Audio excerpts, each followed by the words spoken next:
नमस्कार मित्रों, आप सभी काबिल दुनियादारी स्वागत है। मित्रों, आज हम जौनपुर के शहर में हैं, जहाँ पे बाबा साहब भीमराव अम्बेडकर जयंती बड़े धूमधाम से पूरे देश विदेश प्रदेश और जिलों में बड़े हर्षोल्लास के साथ मनाया जा रहा है। जहाँ जहाँ पे ऐतिहासिक जो जौनपुर, जहाँ तमाम अम्बेडकर पार्क है और यहाँ पे तमाम जनता पूरे जिलों से लोग आए हुए हैं और इन लोगों से हम बातचीत करना चाहेंगे। देखिए, जो कतारबद्ध लाइनें लगी हैं वो बाबा साहब को माल्यार्पण करने जा रहे हैं और यहाँ पे कुछ हुए हैं, उन नागरिकों से बातचीत करेंगे और जानकारी लेंगे। सर, अपना थोड़ा सा परिचय दीजिए। मेरा नाम डॉक्टर राजकुमार पाल है। मैं यहाँ तिलकधारी महाविद्यालय में एसोसिएट प्रोफेसर हूँ। मैं डिस्ट्रिक्ट कुशीनगर का रहने वाला हूँ। हाँ, मैं डिस्ट्रिक्ट कुशीनगर का रहने वाला हूँ, जहाँ पे तथागत गौतम बुद्ध का परिनिर्वाण हुआ था। तो इसलिए हम इस तथागत गौतम बुद्ध की दुनिया से, बौद्ध धर्म से, अम्बेडकरवाद से बहुत पहले से जुड़े हुए हैं। ये मेरा परिचय। जो विचारधाराएं हैं इनकी ओतप्रोत करती हैं। बिल्कुल बिल्कुल बिल्कुल। हमने जब से होश संभाला इनकी विचारधाराओं को मानता हूँ और लोगों के अंदर प्रचार प्रसार भी करता हूँ, ताकि आप लोग दुनिया के सबसे बड़ा जो धर्म है, बौद्ध धर्म है, जो विचार है, अम्बेडकरवादी विचारधारा है, उससे लोग जो है प्रोत्साहित हो। जो गरीब तबकों के लोगों का, जो महिलाओं के उत्थान की बात किया बाबा साहब भीमराव अम्बेडकर ने अपने कॉन्स्टिट्यूशन के माध्यम से लोगों को एक संदेश दिया कि लोग अपने हक के लिए लड़ें। इनके बारे में आपका क्या विचार है? हमारे देश की आजादी के पहले जो है, यहाँ पे सबसे बड़ी समस्या दलितों की, शूद्रों की और महिलाओं की थी, क्योंकि इन तीनों तबकों को पढ़ने का अधिकार था, न धन रखने का अधिकार था, मतलब इनको समानता का अधिकार था ही नहीं। बाबा साहब ने अपने संविधान के माध्यम से समाज में समता, स्वतंत्रता और बंधुत्व कायम करने का प्रयास किया। क्योंकि बहुत पहले एक हमारे बंगाल के राष्ट्रकवि जो है रविन्द्रनाथ टैगोर हुआ करते थे, उन्होंने अपनी किताब में लिखा हुआ है कि भारत एक राष्ट्र नहीं है। लोगों ने पूछा ऐसा क्यों? उन्होंने कहा कि जिस समाज के अंदर जाति चेतना है और भाईचारा बंधुत्व कायम नहीं है, वो देश का राष्ट्र हो ही नहीं सकता। उसी से लोट होकर के डॉक्टर अम्बेडकर ने अपने संविधान के माध्यम से समाज में एकरूपता लाने के लिए, समानता लाने के लिए ऐसा संविधान जो है निर्मित किया, ताकि समाज में भाईचारा पनप सके और भारत एक राष्ट्र बन सके। जहाँ पे इन्होंने ये संविधान के माध्यम से पूरे देश के लोगों को और किसी व्यक्ति विशेष, समाज के, समुदाय की, किसी कम्युनिटी की बात नहीं, सभी को एक साथ लेकर कार्य किए। बाबा साहब का जन्म उस समय में हुआ था जहाँ पे समाज में ढेर सारी कुरीतियां थी। जो है, बाबा साहब जिस कम्युनिटी से आए थे, उस कम्युनिटी को पढ़ने का अधिकार नहीं था। बाबा साहब उस परिस्थिति में जो है स्कूल में क्लास के बाहर पढ़ते थे और दुनिया की सबसे बड़ी डिग्री हासिल की। इतना ज्यादा प्रस्तुत होने के बाद भी जब उनको संविधान लिखने का मौका मिला, उन्होंने किसी भी समाज के साथ कोई भेदभाव नहीं किया, सबको समान अधिकार दिया। ऐसे थे हमारे बाबा। जैसा उन्होंने इतना स्ट्रगल किया, जो उन्होंने कमियां देखा समाज में, जो बुराइयां देखा, मित्रों, उन्होंने बड़े अपने अंतरात्मा से दुखी थे। जब उनको एक अधिकार मिला संविधान के निर्माण के माध्यम से, लिखने के माध्यम से, उन्होंने लोगों को ऐसे लिखा जहाँ पे किसी की हक मरने वाली बात नहीं कही और किसी व्यक्ति, समुदाय की विशेष की बात नहीं थी। हर एक लोगों की बात की उन्होंने, और जो उन्होंने देखा अपने समाज की बुराइयों के लिए, उन्होंने इतना अंतरात्मा से दुखी थे कि दुखी होकर संविधान के और इतनी डिग्रियां हासिल की, पूरे संविधान सभा में इतने डिग्री धारक कोई नहीं थे। और भीमराव को छोड़ दिया जाए तो इनके समान किसी के पास जानकारी भी नहीं थी। मैं जब अपनी आंखों को बंद करता हूँ और ये सोचता हूँ कि यदि डॉक्टर अम्बेडकर इस देश में नहीं रहते तो हमारा क्या होता, हमारा पूरा शरीर हिल जाता है। आखिर मैं आज भी उसी मानव पशु के समान रहते जो कि आजादी के पहले हुआ करते थे। आपका पहला एक प्रश्न था जो है बाबा साहब ने महिलाओं के लिए क्या किया।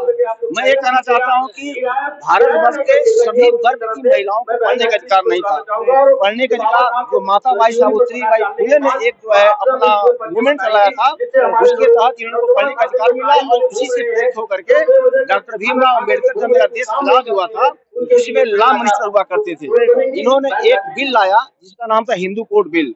उसमें महिलाओं को बहुत ढेर सारे अधिकार थे, लेकिन इतना पुरजोर विरोध उसमें सदन किया था कि उस बिल को पेश नहीं कर पाया गया। तो बाबा साहब इतने अपने आप को दुखी हुए, उन्होंने अपने पद से इस्तीफा दे दिया।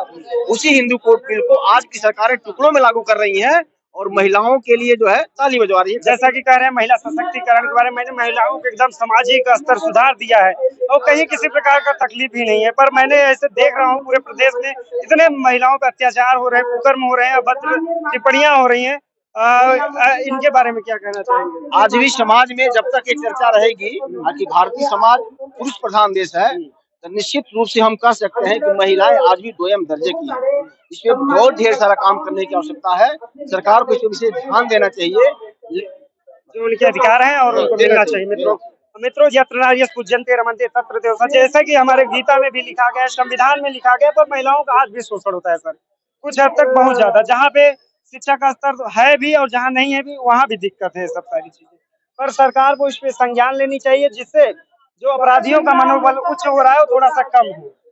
लोगों को क्या संदेश देंगे जो कि शिक्षा के बारे में थोड़ा सा हो, क्योंकि आप शिक्षक हैं। आपका पहला क्वेश्चन था जो है, जब डॉक्टर अम्बेडकर संविधान सभा को जब सुपुर्द कर रहे थे, तो उन्होंने एक शब्द कहा था कि संविधान कितना हो अच्छा हो, यदि उसको मानने वाले अच्छे होंगे संविधान अच्छा होगा। संविधान कितना हो बुरा हो, संविधान कितना हो बुरा हो, मानने वाले अच्छे होंगे संविधान अच्छा होगा।